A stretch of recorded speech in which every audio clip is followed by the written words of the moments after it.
तो क्या मास्टरबेशन किसी और जगह, किसी और ऑर्गन में कह लीजिए तो बैड इफेक्ट डालता है बॉडी में या नहीं डालता किसी तरह से?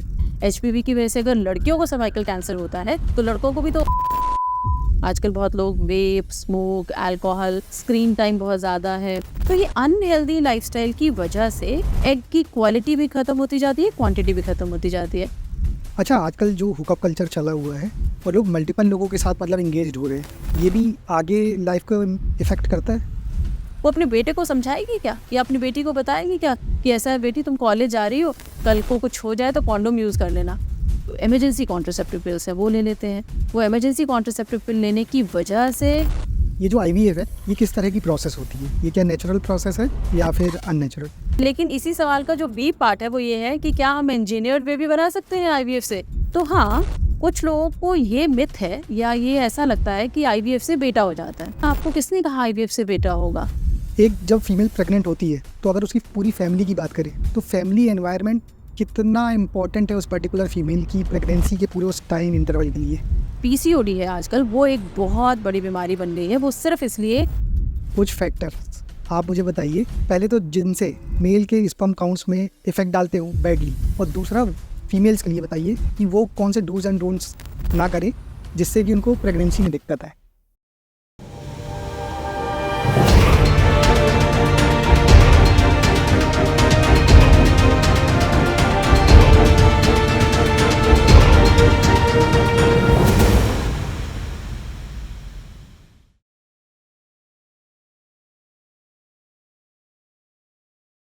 Hello ma'am, welcome to mystic insights.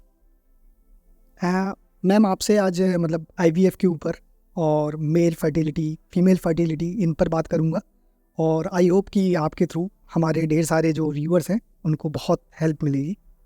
सबसे पहले आपसे ये जानना चाहूँगा कि मतलब ये जो IVF है ये किस तरह की प्रोसेस होती है? ये क्या नेचुरल प्रोसेस है या फिर unnatural? Thank you very much for inviting me and I am also very happy. मुझे अच्छा लग रहा है जो आपने टॉपिक बताया, वो आजकल बहुत डिमांड में भी है और बहुत ज़रूरत भी हो गई है यंग कपल्स के लिए। और जो सवाल ये है कि क्या IVF एक अननेचुरल प्रोसेस है या एक नेचुरल प्रोसेस है? जिस IVF में इन विट्रो फर्टिलाइजेशन, जिसका कि फुल फॉर्म है, बाहर बेबी बनाया जाता है और आपके यूट्रस में डाला जाता है, ठीक है। अब वो बेबी जो बन रहा है वो एक पेट्री डिश या टेस्ट ट्यूब में बन रहा है, लेकिन एग भी आपका है, स्पर्म भी आपका है। जो प्रोसेस हम बॉडी के अंदर फलोपियन ट्यूब में होती है नेचुरली, वो बाहर कर रहे हैं। और जब एक एम्ब्रियो बन जाता है, और एम्ब्रियो का मतलब ये नहीं है कि एक बच्चा दिखेगा आपको ऐसा छोटा सा, इट इज राउंड सेल का एक फॉर्म होता है, वो बन जाता है, तो उसको फिर इम्प्लांट करने के लिए ट्रांसफर कर देते हैं यूट्रस में स्पेसिफिक टाइम पर, और वहाँ पर वो जाके इम्प्लांट हो जाता है यूट्रस में, and then it starts growing, एकदम वैसे ही जैसे कि कोई नेचुरल प्रेगनेंसी ग्रो होती है। इसकी ज़रूरत क्यों महसूस हुई IVF करने की? तो ये आजकल के ज़माने में आपको ये सवाल पूछने की ज़रूरत क्यों पड़ी कि ये अननेचुरल है या नेचुरल है? ये ज़रूरत तो सिर्फ इसलिए आई थी जब किसी की फलोपियन ट्यूब्स ब्लॉक हो गई थी, और फर्टिलाइजेशन या बेबी का फॉर्मेशन फलोपियन ट्यूब में होता है, तो वो कैसे करेगी प्रेगनेंसी जब फलोपियन ट्यूब ही नहीं है उसकी? तो ब्लॉक फलोपियन ट्यूब्स के लिए ये प्रोसेस बाहर जो फलोपियन ट्यूब में होता है, फर्टिलाइजेशन, वो बाहर किया गया, और फिर जब एम्ब्रियो बन गया तो इम्प्लांट कर दिया गया। तो ये उनके लिए एक कह दीजिए बोन था कि IVF आ गया तो जिसकी फलोपियन ट्यूब ब्लॉक भी है वो भी प्रेग्नेंट हो सकती थी। अच्छा, तो इसके थ्रू जो भी बेबी बॉर्न होता है तो ये मतलब किसकी तरह ज़्यादा होता है, या फिर ऐसी भी कोई डिमांड आती है क्या कि इनकी तरह हो, ऐसा कुछ करिए, ऐसा कुछ होता है क्या? अगर आपका बच्चा है तो आप ही जैसा लगेगा। नहीं, बिल्कुल। कुछ क्योंकि स्पर्म के कुछ फीचर्स आएंगे, कुछ माँ के फीचर्स एग से आएंगे। हमने ऐसा कुछ आर्टिफिशियल उसमें किया नहीं होता, तो वो वैसा ही होगा बच्चा जैसा नेचुरल कंसेप्शन से होता है। लेकिन इसी सवाल का जो बी पार्ट है वो ये है कि क्या हम इंजीनियर्ड बेबी बना सकते हैं IVF से? तो हाँ, सेलिब्रिटी और इन सब ने एक फैशन कर दिया है जिसमें कि अगर मुझे आपकी जैसी नीली आंखों या हरी आंखों वाला हेजल आइज वाला बच्चा चाहिए, मुझे इस तरीके की हाइट चाहिए, उस तरीके का, तो फिर हम एक सिलेक्शन कर लेते हैं। तो हम कहते हैं कि अच्छा ये है आपको ये पैरामीटर्स है इसमें, ये एक मॉडल है, इसका स्पर्म ला देते हैं, इसकी हेजल आइज है, इसकी 6 फुट हाइट है, ये है, और आपको माँ कैसी चाहिए वो बता दीजिए। उसका मतलब they are models who would donate their sperm and egg, तो उनके स्पर्म और एग का बेबी बनाया। अब आप कहे चाहे कैसे भी फीचर्स हैं आपके, मगर अगर आपके वूम में, आपके यूट्रस में मैंने उनका एम्ब्रियो डाला जो कि 6 फुटा गोरा हेजल आइज वाला है, तो आप उसी तरीके का बच्चा पैदा कर देंगे। बिल्कुल बिल्कुल, है ना, तो वो इंजीनियर्ड बेबी हो गया। हाँ, कुछ कंट्रीज में ये अच्छा, भी होता है। लेकिन क्या मतलब आपने ये चीज़ें देखी है, लोगों की डिमांड ऐसी भी आती है क्या कि मुझे पर्टिकुलर सेलिब्रिटी की तरह मतलब बच्चा चाहिए, भले वो स्पर्म डोनेट करते हैं तो उनका यूज़ किया जाए, लेकिन ऐसा कुछ डिमांड है मार्केट में या नहीं है? डिमांड तो है ही। अच्छा, डिमांड है। डिमांड तो है ही, मगर वही है कि क्योंकि ये बहुत ही अच्छे इंडिया में रोबस्ट लॉज हैं सरोगेसी पर भी, और अब इनफर्टिलिटी पर भी, IVF पर भी ART के लॉज बन गए, जो पहले लोग गलत इस्तेमाल कर लेते थे उनका, अब वो नहीं कर पाएंगे, है ना। तो अभी जिसको ज़रूरत है, जिसका एक्चुअली स्पर्म नहीं है, उसको एक स्पर्म डोनर की ज़रूरत है, तो उसको मिलेगा। अगर आपके अंदर स्पर्म है फिर भी आप चाहते हैं कि ऐसा, तो आप शायद अब्रॉड जाके करा पाएंगे ये बात, क्योंकि वहाँ पर वो लॉ नहीं है, मगर यहाँ पर नहीं हो पाएगा। ऐसे ही अगर एक औरत के एग नहीं बन रहे, जल्दी ख़त्म हो गए because she had been into chemotherapy, भी किसी वजह से कैंसर की थेरेपी चली और एग ख़त्म हो गई, या कोई XY रीज़न की वजह से, अब उसके खुद के एग्स नहीं है, उसको डोनर एग चाहिए, तभी मिलेगा। आपकी इच्छा है कि आपको ऐसा चाहिए, तो अभी वो लॉ थोड़े स्ट्रिक्ट हो गए। यहाँ पे स्ट्रिक्ट है, बाहर तो ये सब चीज़ें बहुत हो रही हैं। ओके, अच्छा, एक जगह मैंने पढ़ा था कि मतलब IVF के थ्रू ट्विंस होने के चांसेस बढ़ जाते हैं, तो क्या ये सही है?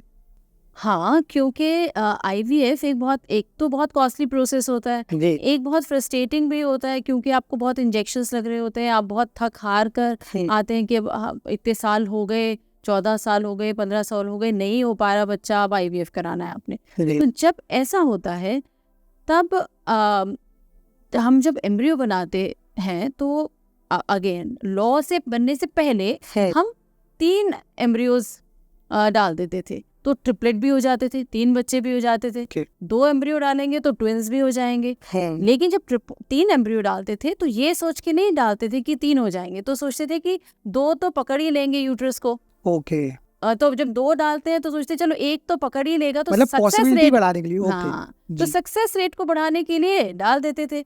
लेकिन फिर उसमें अगर दोनों ने ही पकड़ लिया या तीनों ने पकड़ लिया, तो फिर ट्रिपलेट भी हो जाते हैं, ट्विंस भी। Again now law has changed, so now we do only 1 embryo transfer.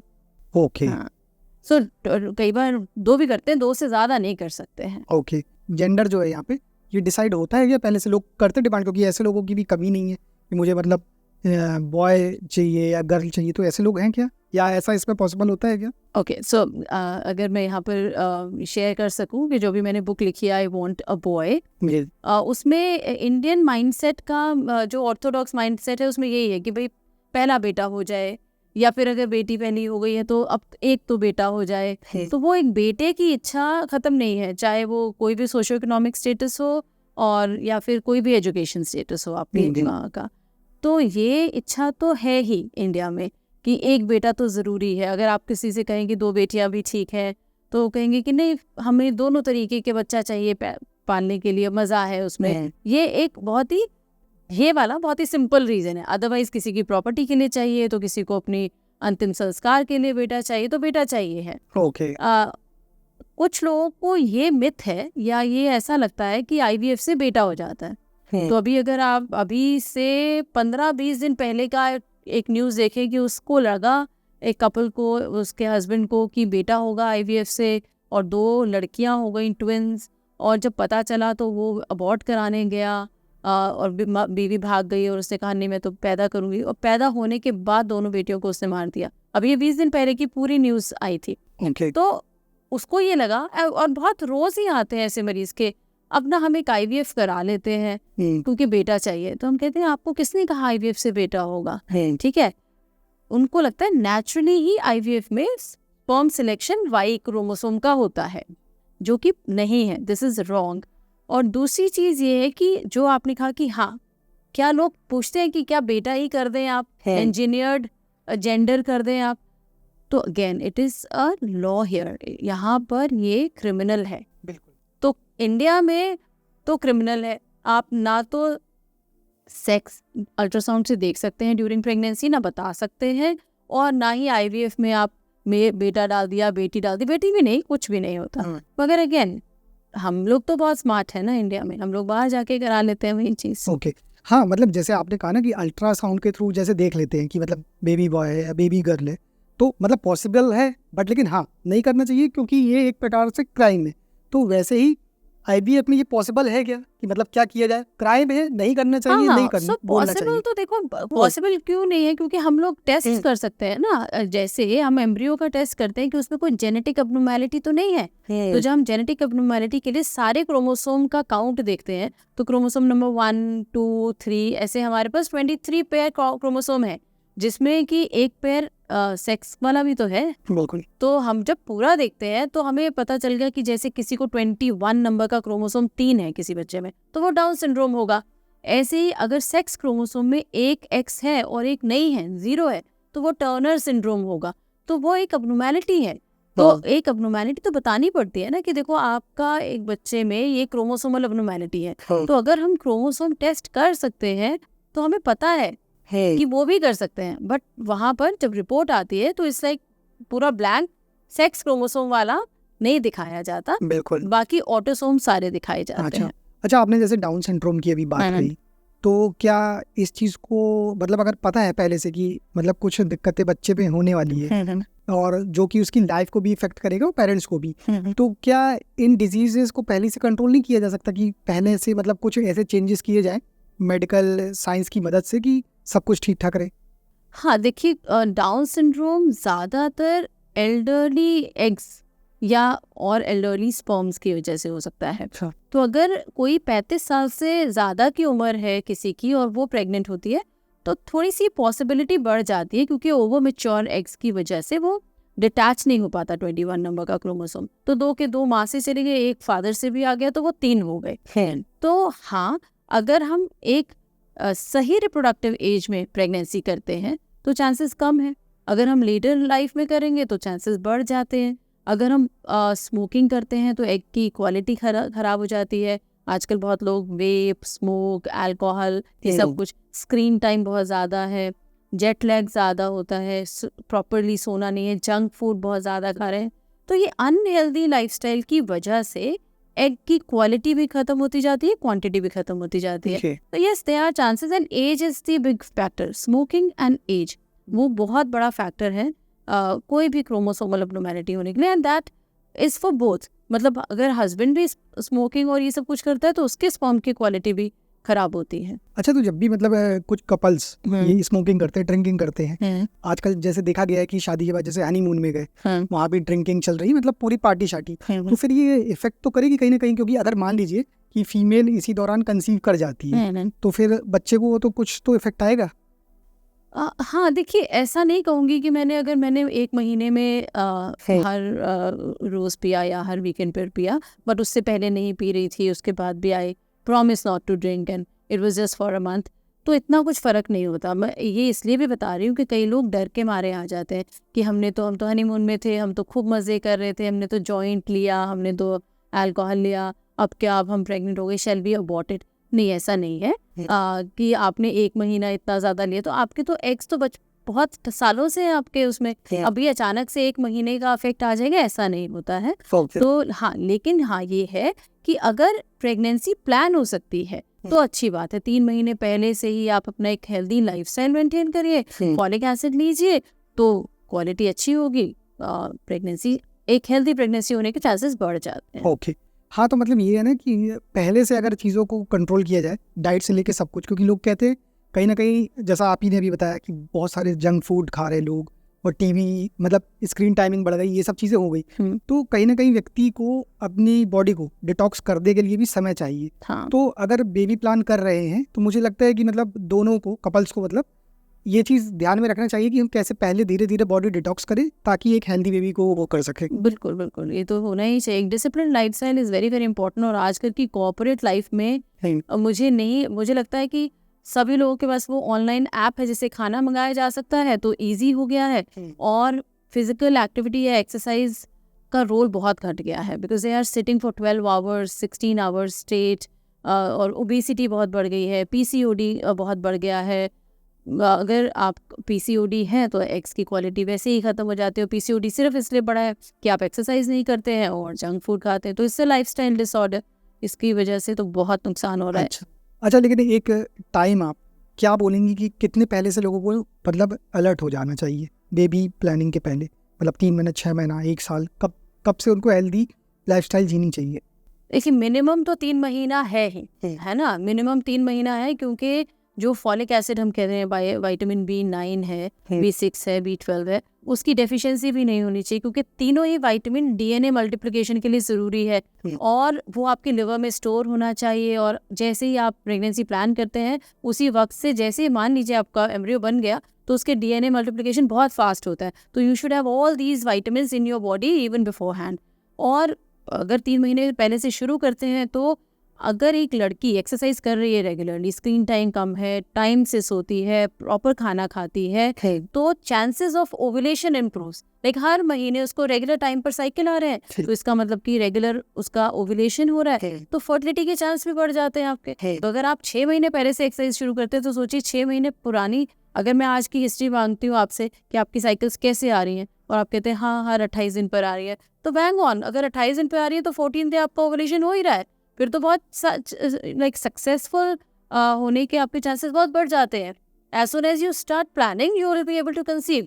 But अगर मुझे आप आए और उसके बाद से मैं आपका BMI ठीक कर रही हूँ कि आपका वेट इतना है, and you have been periods आपके 45 डेज पर हो रहे हैं, 52 महीने पे आ रहे हैं, तो अगर किसी को हर महीने पीरियड आ रहे हैं 12 महीने में से तो उसको 12 चांसेस हैं प्रेग्नेंट होने के। लेकिन अगर 6 बार 8 बार पीरियड आ रहे हैं, तो परसेंटेज ऑफ फर्टिलिटी भी तो कम हो जाती है ना। तो इट्स बेटर कि आप 6 महीने पहले से स्टार्ट करिए, मिनिमम 3 महीने पहले से तो शुरू करना ही करना है। ओके, अच्छा, लेकिन जब अब वुमन प्रेग्नेंट हो जाती है, तब स्मोकिंग और ड्रिंकिंग दोनों के लिए कितना डेंजरस है? बिल्कुल डेंजरस है। देखिए, स्मोकिंग और अल्कोहल से बेबी का मेंटल डेवलपमेंट बहुत एकदम इफेक्ट होगा। तो बच्चे के बाद में जब आपको पैदा हो जाएगा, आपको पता भी नहीं चलेगा कि उसको अटेंशन डेफिसिट है, ऑटिज्म है, या और कोई मेंटल एब्नॉर्मैलिटी, मतलब इतनी गंभीर डिजीजेस भी हो सकती हैं। बिल्कुल हो सकते हैं। तो absolutely, see even before planning you should stop, but if you did not get to know and it was accidental, immediately you should stop smoking और अल्कोहल। बिल्कुल, कई लोग आर्गुमेंट करते हैं कि अच्छा बाहर के लोग तो पीते हैं, एक ग्लास वाइन तो ठीक है ये, लेकिन आप रिस्क लेना चाहते हैं तो दिस इज योर बेबी, है ना। सही बात है। तो अगर आप उसको एक हेल्दी जेनेटिक मटेरियल भी नहीं दे पा रहे हैं, तो फिर क्यों ही पैदा कर रहे हैं फिर। अच्छा, कई बार सवाल ये भी उठता है कि मेल बोलते हैं कि भाई आप प्रेग्नेंट हो तो आप अपनी केयर करो, मैं तो सिगरेट पी सकता हूँ, लेकिन पैसिव स्मोकिंग भी तो उतनी खतरनाक होगी। बिल्कुल, पैसिव स्मोकिंग तो आपने कुछ ऐसे है। केसेस देखे, कुछ बताइए अगर हो तो। देखिए, अब मेरे पास जो आते हैं उनको तो खैर, अब मैं क्योंकि उम्र भी हो गई है तो डांट भी पाती हूँ उनको कि ना तो आप स्मोक करेंगे, ना वाइफ के सामने बैठ के जंक खाएंगे, क्योंकि उससे मना कर रखा है एक हेल्दी लाइफस्टाइल मेंटेन करने के लिए, तो आप भी नहीं करेंगे। तो अगर आप पैसिव स्मोक करते हैं, अगर उसके पास बैठ के अल्कोहल या जॉइंट ले रहे हैं, या फिर आप कुछ नूडल्स खा रहे हैं या कुछ कर रहे हैं जो कि अनहेल्दी है, उसका भी मन करेगा खाने का। और अगर आप स्मोक कर रहे हैं तो वो पैसिवली वो स्मोक को लेके जा रही है। बिल्कुल। फिर अगर हमें नहीं पता, ठीक है, there is a factor, you were smoking and what if baby had some kind of mental abnormality और some kind of psychological abnormality, और कुछ ऐसी एब्नॉर्मैलिटी आ गई बढ़ते हुए बच्चे में और आपको समझ में आई, तो आप हमेशा रिपेंट करेंगे, क्योंकि ये तो एक फैक्टर हो सकता है, there can be many factors ना। हम कैसे फाइंड आउट करेंगे कि ये वाला फैक्टर था कि नहीं। तो इट्स बेटर कि आप बंद कर दे कुछ भी अनहेल्दी खाना, और इनफैक्ट स्पर्म पर भी तो फर्क पड़ता है ना। तो आपने 6 महीने पहले से अगर एक हेल्दी लाइफस्टाइल बच्चा करने के लिए अपनाया था, तो उसको फॉलो करिए, it's good for your health. Okay, IVF करवाने के लिए सही एज क्या है? ओके, सो आईवीएफ का भाई यहाँ पर कोई बाय चॉइस नहीं हो रहा है, तो एज कैसे सही या गलत हो सकती है। अगर मेरी शादी 20 साल में हुई और मुझे 5 साल हो गए और मैं नहीं प्रेग्नेंट हो पा रही, तो 25 साल भी सही एज है, क्योंकि there must be some reason कि भाई मैं क्यों नहीं हो पा रही। अभी मेरे 5 साल अनप्रोटेक्टेड इंटरकोर्स कर रही हूँ, 20 से 25 साल is a very good reproductive age, फिर भी मैं प्रेग्नेंट क्यों नहीं हो पा रही। तो अगर वहाँ पे कोई रीजन फाइंड आउट हुआ, whether it can be tuberculosis, tubal blockage और XYZ रीजन, तो मेरी 25 साल भी IVF के लिए सही है। मगर अगर मैंने शादी ही 35 पर की and I am not ready right now and I want कि नहीं अब मुझे 5 साल के बाद करना है, तो यू आर 40, है ना। And if you already knew at the age of 35 कि मुझे 5 साल बाद करना है, तो 35 की एज पर ही अपने एग्स प्रिजर्व करानी चाहिए, क्योंकि 40 पर एग की क्वालिटी तो खराब होगी, नंबर ऑफ एग्स भी मिलेंगे कि नहीं मिलेंगे कम है। तो अब मैं 40 पर अगर जा रही हूँ IVF कराने, तो 35 पर मैंने अपने एग फ्रीज करा रखे थे। 40 पर अगर मेरे एग हैं, मैं नेचुरली कंसीव कर पा रही हूँ, बहुत अच्छी बात है। नहीं कर पा रही तो मैंने पहले बैंक में रख रखे थे एम्ब्रियो या एग, तो अब मैं IVF से कराऊंगी। मतलब एक आइडल एज में कब रखा जा सकता है? जैसा आपने बताया कि एज के साथ क्वालिटी वीक, मतलब वो वीक होती है, तो कब ये आइडल एज क्या होती है? अच्छा, अगर मैं आपसे पूछूं कि आप कौन सी एज में फ्रीज होना चाहेंगे, 18 साल की उम्र में, 25 साल की उम्र में? आज अगर फ्रीज करना चाहें आपको और कहें कि इसी उम्र में आप जिंदगी भर रहेंगे, तो कौन सी एज होगी? बिल्कुल यंग एज, 18 साल, है ना। तो प्रेफर्ड एज तो बेस्ट रिप्रोडक्टिव एज है। तो मैं अगर 18 से 25 साल की मेरी एक यंग एज है, यूथफुल एज है, तो उस वक्त बेस्ट क्वालिटी एग है। बट हम लोग उस वक्त पढ़ रहे हैं, ये है जो एज आप आज 30 पर जगह हैं तो 30 पर कराइए, क्योंकि 30 के बाद तो आप 31 के ही होने वाले हैं, तो एज तो बढ़ने ही वाली है। तो यंग एज यस, बिफोर 30 बहुत ही बढ़िया है, मगर बिफोर 30 हम रियलाइज नहीं होता है। हम लोग पढ़ रहे होते हैं, हमारा अभी वो बेंट ऑफ माइंड नहीं होता है कि हमें बच्चा करना है नहीं करना है, but by the time we are 30-32 तब तक हमें समझ में आता है कि अच्छा अब तो पार्टनर भी ठीक है, अब हम स्टेबल हो गए हैं लाइफ में, तो चलो अब करते हैं। तो जैसे ही ध्यान आए वैसे ही कर लें। बस प्रेफर्ड एज तो definitely before 30 is best, but if you are waking up at the age of 31, 32, whatever age, even if it is 35 and you are not ready right now, तो तभी कर लीजिए। देखिए, आप तो इस चीज़ में बहुत अच्छे से अवेयर कर रही हैं लोगों को, लेकिन क्या एक कॉमन व्यक्ति ना अवेयर नहीं रहता है, और वो सिर्फ कि उनको देखते हैं सेलिब्रिटीज़ को जी, लेकिन उनको पता नहीं है कि उनका खान पान भी अच्छा है, लाइफस्टाइल भी अच्छी है, और वो पहले से फ्रीज करा के रखे हैं। हाँ। तो उन लोग उनको देखते कि अरे अभी तो इनकी एज चल रही है, तो आराम से शादी कर रहे हैं, बच्चे हो रहे हैं, लेकिन यहाँ कॉमन व्यक्ति को नहीं पता रहता है कि भाई हमको क्या करना चाहिए, अंदर की बात क्या है। तो इसको आप अवेयरनेस के लिए आप क्या करते हो? अवेयरनेस के लिए देखिए, अब हमारे पास जितना लिमिटेड जो भी पेशेंट मेरे पास आएगा, और बहुत सारी बीमारियों के साथ आएगा, जैसे कोई लड़की है अभी आज 28 साल की है, उसको PCOD है, एक बहुत ही एग्रेसिव डिजीज आई है जो कि फ्रस्ट्रेटिंग भी है, और बहुत ही it destroys your ovaries and uterus which is called endometriosis. अगर वो डिजीज़ पकड़ में आ गई उस लड़की में, तो उसको उसी वक्त बहुत ही अच्छे से बिठा के उसको उसके माँ बाप को काउंसिल करना पड़ता है कि आज की डेट में एम्ब्रियो एग फ्रीज कराना बहुत ज़रूरी है, नहीं तो अगले 5 साल के बाद इसका डिस्ट्रॉय हो जाएगा सारा कुछ। सो एंडोमेट्रियोसिस एक ऐसी डिजीज़ है जिसमें कि आपको वो बताना पड़ता है। PCOD में उनको बताना है कि आज की डेट में अगर आप करेक्ट नहीं करेंगे तो आपका हार्मोनल मिलियू गड़बड़ हो जाएगा। तो जो हमारे पास आता है, जिस एज में आता है, उसी वक्त उससे पूछा जाता है कि what is your future plan, और अगर आपका फ्यूचर प्लान में भी नहीं है बहुत दूर तक भी बच्चे का प्लानिंग, तो at least start reading about it कि there is a thing called egg freezing, embryo, if you have a committed partner, embryo freezing. तो कुछ करिए। जिसको डिजीज़ है उसको तो एक्चुअली ज़रूरत है इस बात की, उसके लिए तो ये थेरेपी है। जिसको डिजीज़ नहीं है और उसको ये लग रहा है कि मुझे अभी आई डोंट थिंक कि मैं कभी भी चाहूँगी, या अभी 10 साल और नहीं कोई बच्चे सा, तो फिर उसे बताया जाता है कि देखिए आज नहीं कल नहीं, whenever you wake up or whenever you get time to read about it, come back, discuss about this, at least freeze your fertility, and then even if you do not want in future, that's okay. Okay. अच्छा, कुछ factors आप मुझे बताइए। पहले तो जिनसे mail जो है, मेल के स्पर्म काउंट्स में मतलब इफेक्ट डालते हो बैडली, वीक होते हो, कम होते हो, और दूसरा फीमेल्स के लिए बताइए कि वो कौन से डूज एंड डोंट्स ना करें जिससे कि उनको प्रेगनेंसी में दिक्कत आए। ओके, तो मेल्स का सबसे पहले बताते हैं, ठीक है। तो मेल्स में और फीमेल में भी, दोनों में ही स्मोकिंग वेपिंग, ये सारी चीज़ें बहुत अनहेल्दी हैं, तो ये हमें नहीं करना है। क्योंकि जब आपने स्मोकिंग शुरू की उसके बाद बहुत सालों तक उसका इफेक्ट रहता है। स्पर्म की क्वालिटी ठीक नहीं है, डीएनए फ्रेगमेंटेशन, डीएनए जो है इसका स्पर्म का वो ख़राब हो जाता है। ठीक है, टाइट कपड़े बहुत पहनना, सिंथेटिक अंडरगारमेंट्स पहनना, आजकल लोग जिम बहुत जाते हैं और एनाबॉलिक स्टेरॉइड्स लेते हैं, उससे बहुत फ़र्क पड़ता है। अगर आप सोना और जकूजी बात बहुत ज़्यादा करते हैं, उससे बहुत फ़र्क पड़ता है। जो लोग शेफ़ होते हैं वो हीटेड एनवायरनमेंट में रहते हैं, वहाँ पर गर्म गैस का चूल्हा और ये सब कुछ, उससे बहुत फ़र्क पड़ता है। जैसे हलवाई होते हैं तो उनका स्पर्म काउंट बिल्कुल ख़त्म होता है। जो मर्चेंट नेवी में होते हैं वो शिप में होते हैं, नीचे बहुत ज़्यादा टेम्परेचर होता है, तो किसी वजह से ही testicles are outside of the body, because उससे थोड़ा सा टेम्परेचर कम चाहिए, नहीं तो स्पर्म मर जाएंगे। तो अगर आपको फिर दोबारा से टाइट से सिंथेटिक अंडरगारमेंट्स पहन लिए, सोना जकूजी बाथ आपका एक रेगुलर रूटीन है, तो फिर आपके स्पर्म जो है वो बढ़ जाता है। अच्छा, यहाँ एक चीज़ अच्छी पता चली कि मतलब कि कपड़े की क्वालिटी भी मैटर करती है कि आप क्या पहन रहे हो, कि वो आपकी बॉडी पे किस तरह इम्पेक्ट कर रहे हैं। लैपटॉप यहाँ पर सारा टाइम रखना वो एक बहुत है, क्योंकि लैपटॉप की भी अगर आप देखें हीट बहुत ज़्यादा जनरेट होती है, तो उससे भी स्पर्म की क्वालिटी खत्म हो जाती है। अच्छा, और फीमेल्स के लिए बताइए कुछ। फीमेल्स में जो पीसीओडी है आजकल, वो एक बहुत बड़ी बीमारी बन गई है। वो सिर्फ इसलिए, एक लड़की थोड़ी सी बीएमआई हाई है, जो कि थोड़ा वजन ज़्यादा है, एक लड़की जो पतली है, दोनों को पीसीओडी है।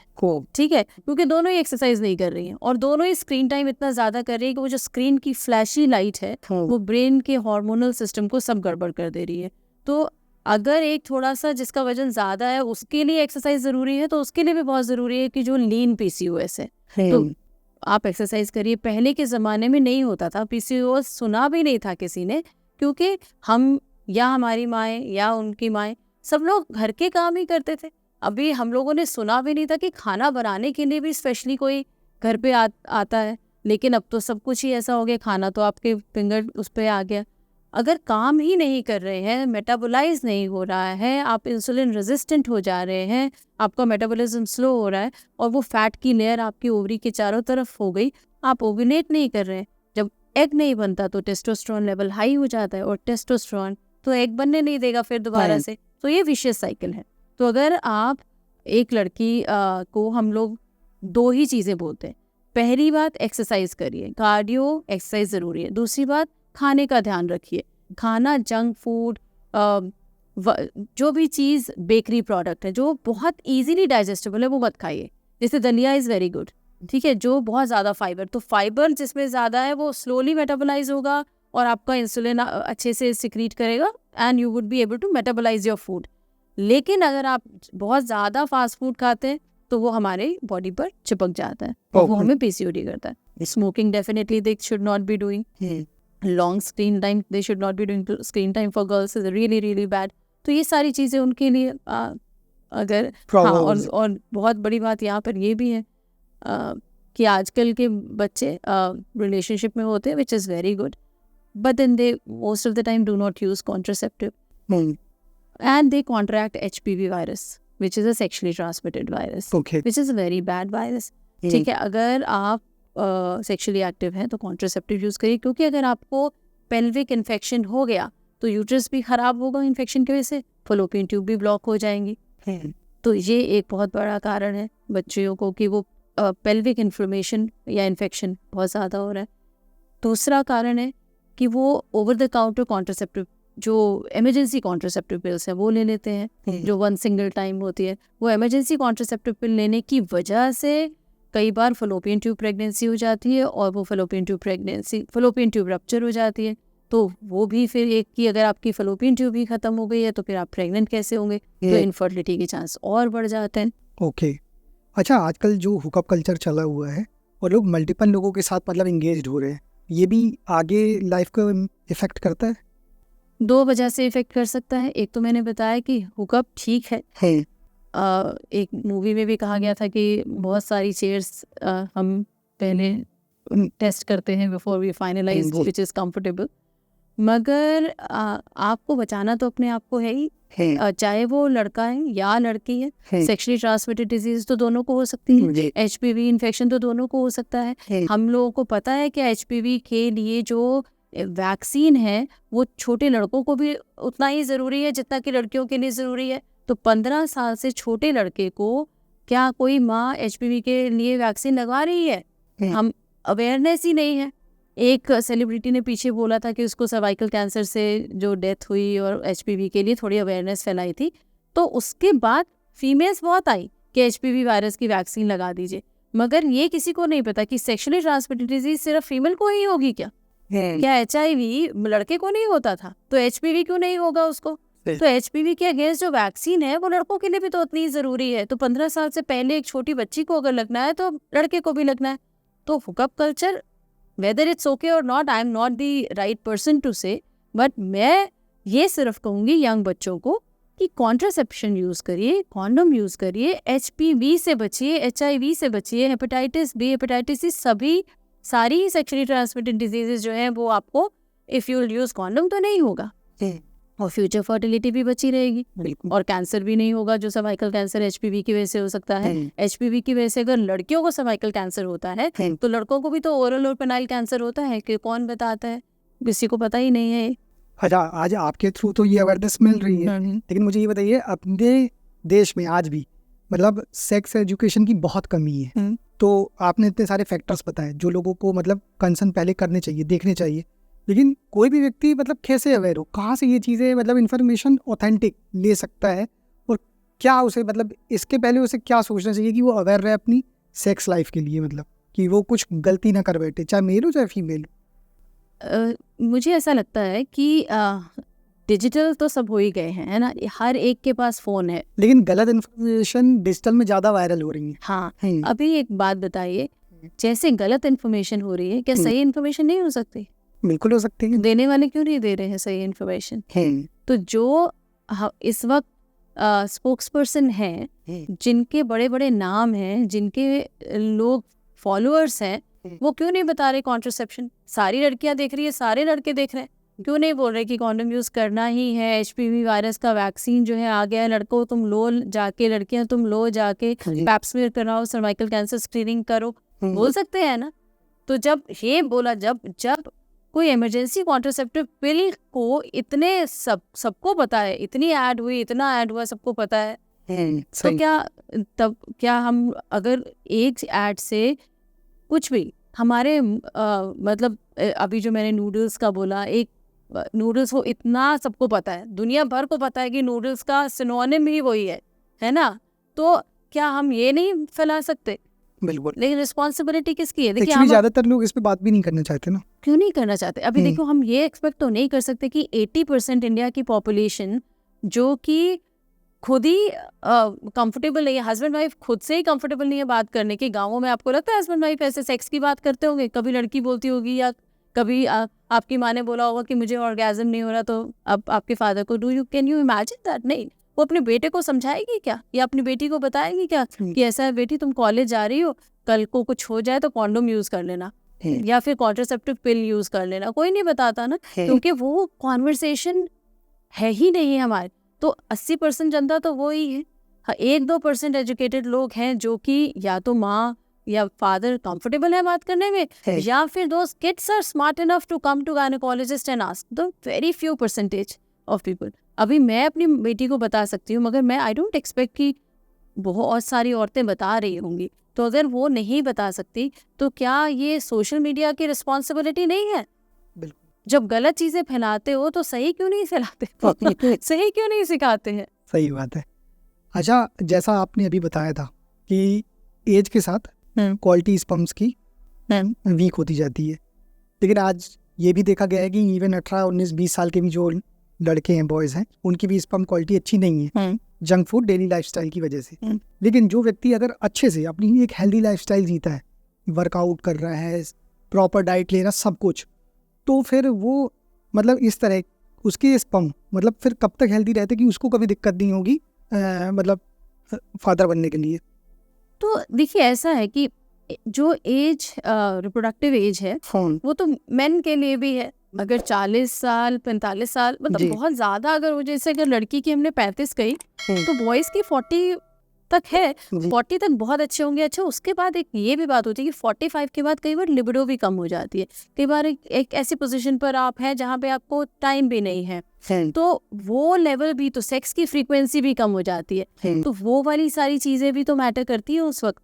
45 के बाद स्पर्म का काउंट, स्पर्म की क्वालिटी कुछ हद तक कम हो जाती है। ये नहीं कहूँगी कि हर एक की हो जाती है, बट हाँ, ऐसे जैसे कि 35 साल के बाद सारी औरतों की तो नहीं खराब होती है की क्वालिटी, मगर सेम है कि अगर आपके ज़्यादा एज हो जाएगी तो वो अफेक्ट होता ही है, एंड टेस्टोस्टेरोन लेवल का भी थोड़ा फर्क पड़ता है। एक बहुत ही मतलब अजीब सा क्वेश्चन है, क्योंकि लोगों के बीच बहुत से मिथ भी हैं, और एक डॉक्टर हैं, उनके द्वारा मतलब बहुत बार सोशल मीडिया में बताया गया है कि मतलब आप मास्टरबेशन करते हो तो आपकी स्पर्म क्वालिटी में कोई फर्क नहीं पड़ता। इवन उनका कहना है कि मंथली आप 21 बार तक करो, कोई दिक्कत नहीं है। तो आपका इस पे क्या पॉइंट ऑफ व्यू है? मैं उनको गलत तो नहीं कहूँगी, है ना, क्योंकि ये कहना कि मास्टरबेशन से स्पर्म की क्वालिटी या क्वांटिटी खत्म हो जाती है वो तो सही है नहीं, ठीक है। मगर अगर हम एज अ डॉक्टर मैं फर्टिलिटी पॉइंट ऑफ व्यू से देख रही हूँ, तो मैं किसी भी पेशेंट को ये बोलूँगी कि ऑल्टरनेट डे सेक्स करना would be better rather than consecutive days. या फिर जब हम स्पर्म टेस्ट कराने के लिए कहते हैं तो हम कहते हैं कि एब्स्टिनेंस या no sex no masturbation for at least 3 days, minimum of 3 days, and it should not be more than 7 days, क्योंकि अगर 7 दिन से ज़्यादा आपने नहीं किया मास्टरबेशन और सेक्स तो भी किल्ड हो जाते हैं स्पर्म, तो भी क्वालिटी ख़राब हो जाती है। तो अगर सीमन एनालिसिस कराने के लिए मुझे 3 दिन का एब्स्टिनेंस ज़रूरी है, जिसमें कि एक अच्छे स्पर्म की क्वालिटी और क्वांटिटी मिलेगी मुझे, मोटिलिटी, तो वही है कि अगर आप प्लान कर रहे हैं तो आप उस तरीके से प्लान करिए कि एटलीस्ट एवरी ऑल्टरनेट डे और आफ्टर 2 consecutive, मतलब 2 दिन छोड़कर आपने किया रिलेशन।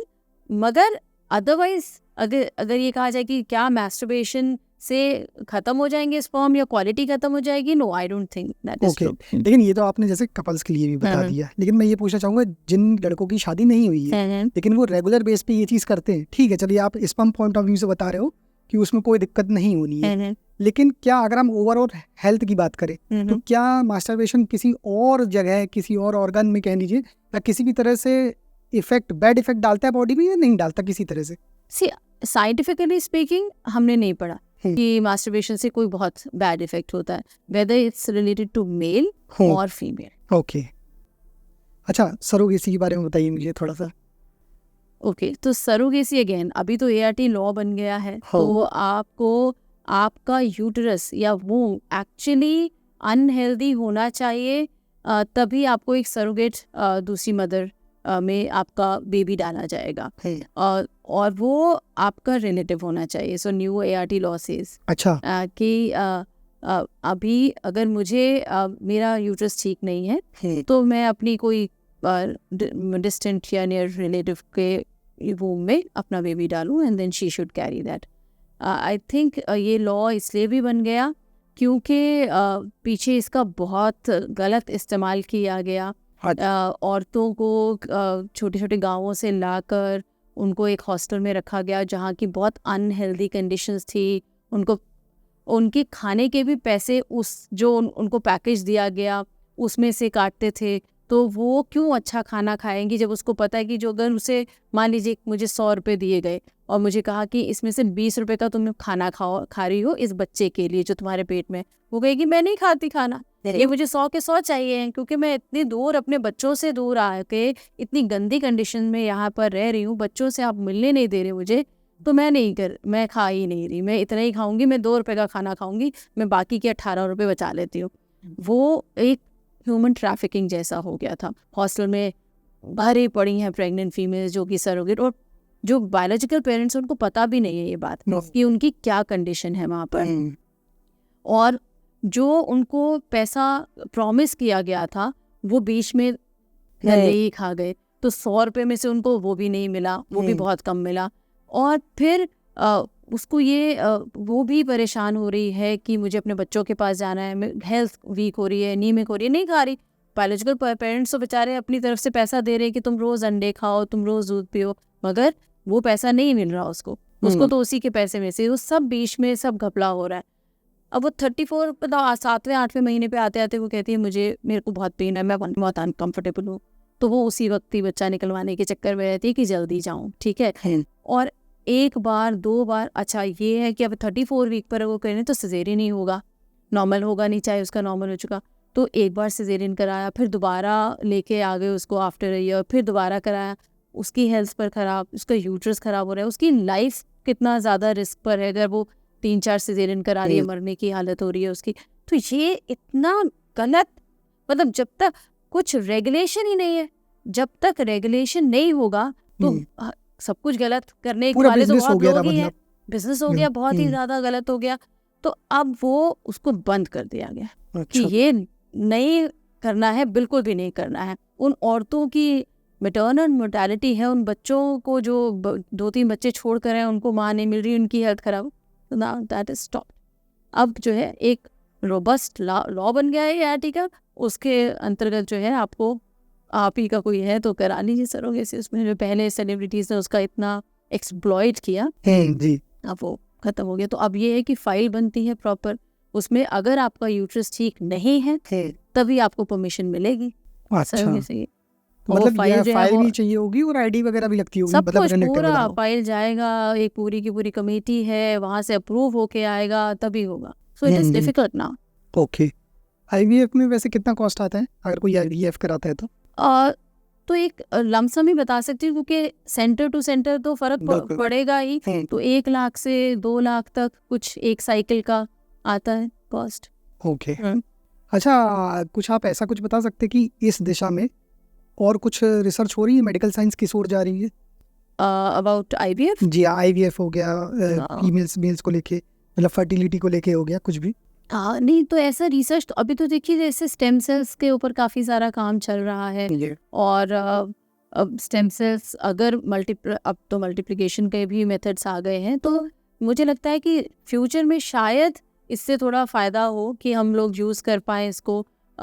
मगर जो भी एडवांसमेंट हो रहे हैं वो एक भले के लिए होने चाहिए, तभी अच्छा है। ये नहीं कि आप को ज़रूरत ही नहीं है मेल की बच्चा करने के लिए, आप फीमेल के या स्टेम सेल से ही एक बच्चा बना दे रहे हैं। तो मुझे लगता है कि इस फोरम पे तो बताना भी नहीं चाहिए कि क्या क्या एडवांसमेंट हो रहे हैं, क्योंकि एक्चुअली जैसे मैंने डिस्कवरी वगैरह में भी देखा रहा, तो कई जगह ऐसे भी मतलब रिसर्च हो रहे हैं और चल रही है रिसर्च लगातार कि कुछ डीएनए में चेंज करके कि कभी उसको जेनेटिक अगर कुछ बीमारी चल रही है तो वो फिर होगी नहीं, पूरा सेफ हो जाएगा। मतलब अगर साइंस वरदान है, अभिशाप भी है, लेकिन वरदान के लिए क्या हो रहा है ये चीज़? हाँ, नहीं, ये बिल्कुल हो रहा है जो आप कह रहे हैं कि कोई अगर हमें पता है कि हमारी लीनिएज में ही ये जेनेटिक प्रॉब्लम आ रही है, तो डीएनए मेकअप को चेंज करके और उसको करेक्ट करके करा जा सकता है। तो अभी इंडिया में चल रहा है इस पे वर्क की? अभी रिसर्चेस चल रहे हैं, रिसर्चेस चल रहे हैं, एक्सपेरिमेंटेशन हो रहे हैं। पूरी तरीके से अभी जैसे मार्केट में आना या वो अभी नहीं है, मगर हाँ अभी तो सिर्फ लैब तक सीमित है। ओके, अच्छा, एक जब फीमेल प्रेग्नेंट होती है तो अगर उसकी पूरी फैमिली की बात करें तो फैमिली एनवायरनमेंट कितना इम्पोर्टेंट है उस पर्टिकुलर फीमेल की प्रेगनेंसी के पूरे उस टाइम इंटरवल के लिए?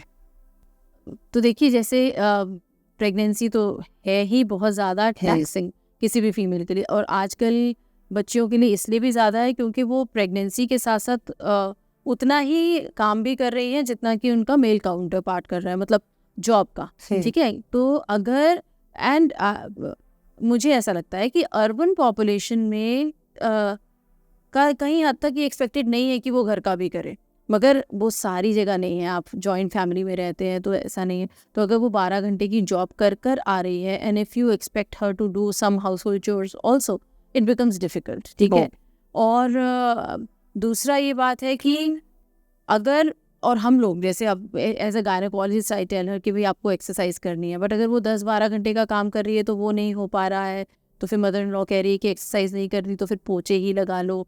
तो ये सारी चीज़ें मुझे लगता है कि फर्स्ट ट्राइमेस्टर से ही उल्टी हो रही है, कॉन्स्टिपेशन हो रही है, जॉब में आप you are expected to perform there और नहीं कर पा रहे हैं आप, तो वो एक स्ट्रेस ज़्यादा है। हम घर पर रहते तो नहीं होता इतना स्ट्रेस, वो अगर फैमिली सपोर्टिव नहीं होगी तो बहुत मुश्किल हो जाएगा। जॉइंट फैमिली में इंस्टेड ऑफ सपोर्टिंग, अगर आप अंडरमाइन कर रहे हैं कॉन्फिडेंस या उसको ये कहे जा रहे हैं कि आप ठीक से खा नहीं रही हैं, आप एक्सरसाइज नहीं कर रही हैं, तो मुश्किल होगा, क्योंकि उतना ही टाइम उसके पास भी है, उससे ज़्यादा तो है नहीं।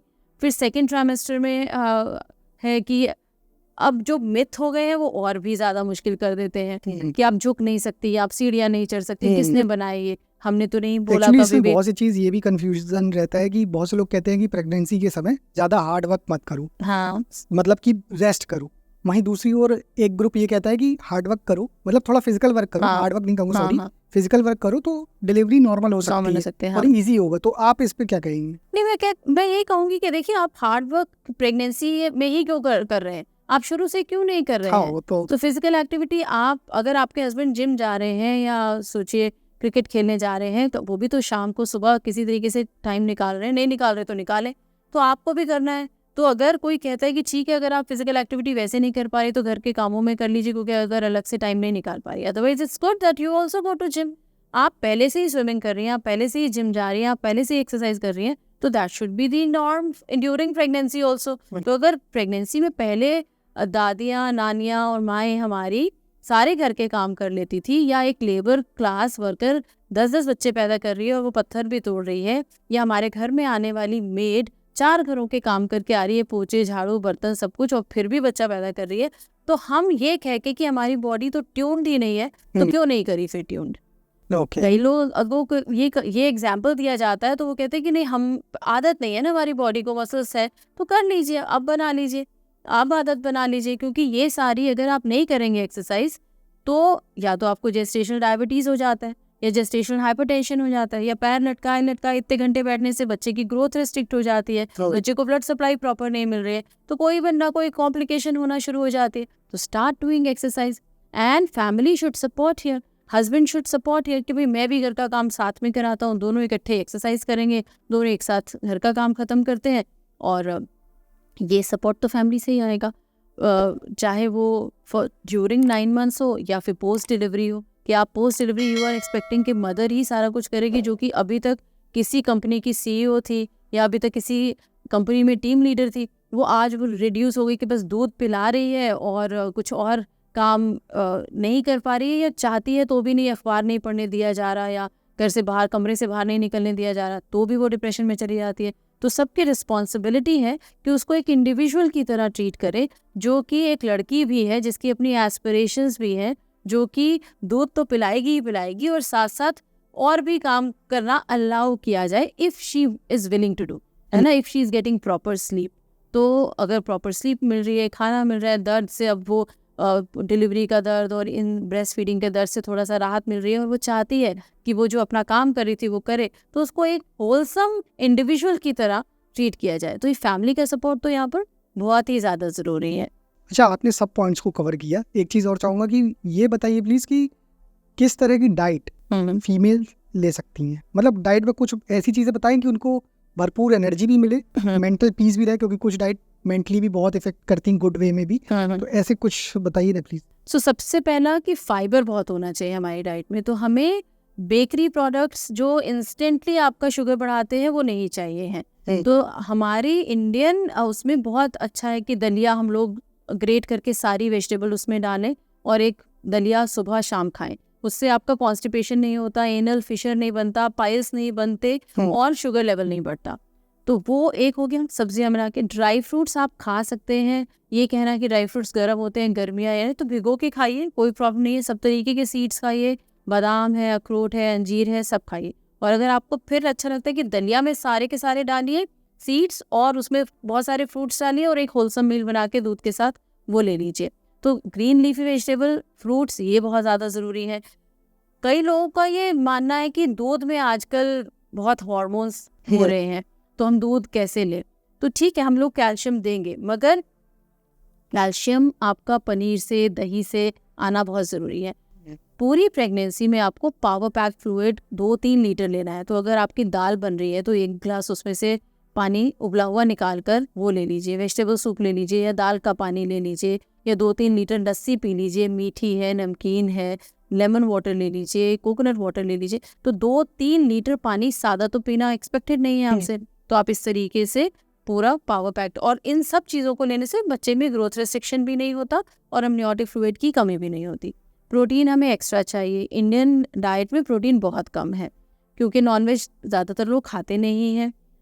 एग पूरा बॉयल करके होल बॉयल्ड एग खा सकते हैं, मगर अगर आप नॉन वेजिटेरियन हैं, अदरवाइज़ आप फिर सोयाबीन, लोबिया, राजमा, काला चना और पनीर पर डिपेंडेंट है। तो आप ये वाली सारी चीज़ें खाइए। तो प्रोटीन जो है वो एक बिल्डिंग ब्लॉक होता है जो कि बच्चे की ग्रोथ के लिए बहुत ज़्यादा ज़रूरी होता है, तो वो करना है। तो फाइबर भी आ गया, फ्रूट्स, वेजिटेबल, ड्राई फ्रूट्स भी आ गए और प्रोटीन भी आ गया आपका। तो ये सारा का सारा डाइट आपको, and then during pregnancy have very small meals, क्योंकि अगर आप ज़्यादा खा लेते हैं तो शाम तक आपका यहाँ तक भर जाता है, तो आपको फिर गैस्ट्राइटिस होता है। तो थोड़ा थोड़ा खाइए और हर मील के बाद 2 मिनट के लिए वज्रासन में बैठ जाइए, जिससे कि वो मेटाबोलाइज हो जाए और आपको एसिडिटी ना हो। ओके मैम, बहुत बहुत थैंक यू, आपने अपने इतने बिजी टाइम से समय निकाला, और पूरा विश्वास है मुझे कि ये पॉडकास्ट हमारे व्यूअर्स के लिए बहुत हेल्पफुल रहेगा। धन्यवाद। थैंक यू वेरी मच, मुझे भी बहुत मज़ा आया बताने में ये आपको।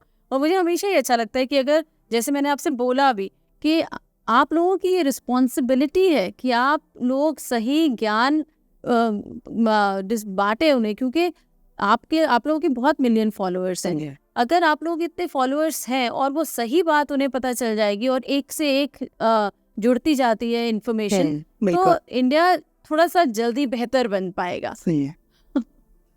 Thank you very much. Thank you.